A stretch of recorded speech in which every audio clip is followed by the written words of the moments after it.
দৌলতদিয়া ঘাটে যে ভাঙন প্রতিরোধে আপনার ভূমিকা কি বা আপনারা কি করতে চাচ্ছেন জনপ্রতিনিধি যারা আছে একটু বলতেন যদি। মানে আমি যখন অবগত হলাম, অবগত হয়েই কিন্তু আমি চলে এসেছি। আমি বিকালের দিকে আজকে আমাদের একটা মানে ঘরোয়াভাবে পার্টি মিটিং ছিল।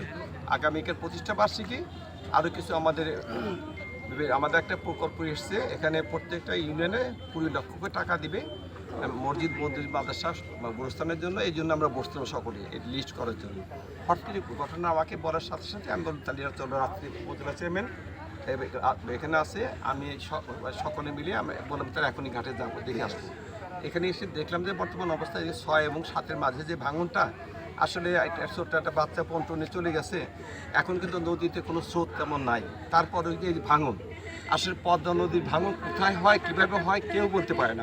আমি সবসময় বলছি এবং আমি সংসদে কথাটা বলেছিলাম যে আমাদের সবচেয়ে বড় সমস্যা নদী শাসন।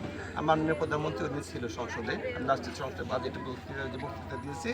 সেখানে আমি কিন্তু পরিষ্কার বলছি যে আমাদের মেইন সমস্যা নদী শাসন, এবং 8টা ঘাট নিয়ে যে নদী শাসন হবে এর জন্য কিন্তু দীর্ঘদিনের পরিকল্পনা চলছে। কিন্তু ইতিমধ্যে বাজেট দ্বিগুণ হয়ে কিছুক্ষণ আগে অফ দ্য ওয়াটার এক্সচেঞ্জ সাহেবের সাথে কথা বললাম।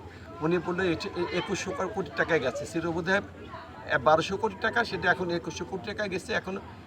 এখন প্ল্যানিং কমিশনে যাবে, পাস হবে, পাস হওয়ার পরে মোটামুটি কাজ করবে। তা সেই কাজ হতে হতে দেখা যাবে আরেক বর্ষা এসে যাবে। সে কারণে এখন জরুরি ভিত্তিতে যেটা দরকার, এই গ্রামবাসীকে যদি বাঁচাতে হয় তাহলে ইমার্জেন্সি কাজের মাধ্যমে এদের বাঁচাতে হবে, পার্মানেন্ট কাজের পূর্বে। তাই আমি এক্সচেঞ্জ সাহেবের সাথে এখনই কথা বললাম। আমি BIWT এর চেয়ারম্যান সাহেবের সাথে কথা বলবো এখনই, যাতে তড়িৎ গতিতে ওনারা কালকে থেকে কাজটা শুরু করেন। প্রাথমিক অবস্থায় কি করতে চাচ্ছেন এখানে বস্তা ফেলা ছাড়া আর কোনো আমার তো মনে হয় ইমার্জেন্সি কাজ মানে তো বালুর বস্তা ফেলা। তাছাড়া কিন্তু তাছাড়া ইচ্ছা করলেই ব্লক তৈরি করে ইমার্জেন্সি কাজ করার সময় কখনো ইমার্জেন্সি কাজ করতে গেলে যেটা হয়, বালুর বস্তা ফেলে আর ইমার্জেন্সি ঠেকানোর দরকার হয়। এটি ইমিডিয়েট আগামীকাল থেকে করা উচিত বলে বিশ্বাস করি, যাতে গ্রামবাসী আশ্বস্ত হয়। তাদের মনের মধ্যে ভয় যে একটা আতঙ্ক আছে, এই আতঙ্ক থেকে তারা নদীর পাড়ে যারা একদম বসবাস করতেছে, বিশেষ করে 6-7-এর মাঝে যারা বসবাস করতেছে, তারা যাতে তারা এটা থেকে অন্তত দুশ্চিন্তা থেকে অন্তত কিছুটা হয়তো তাদের লাঘব হবে বলে বিশ্বাস করি।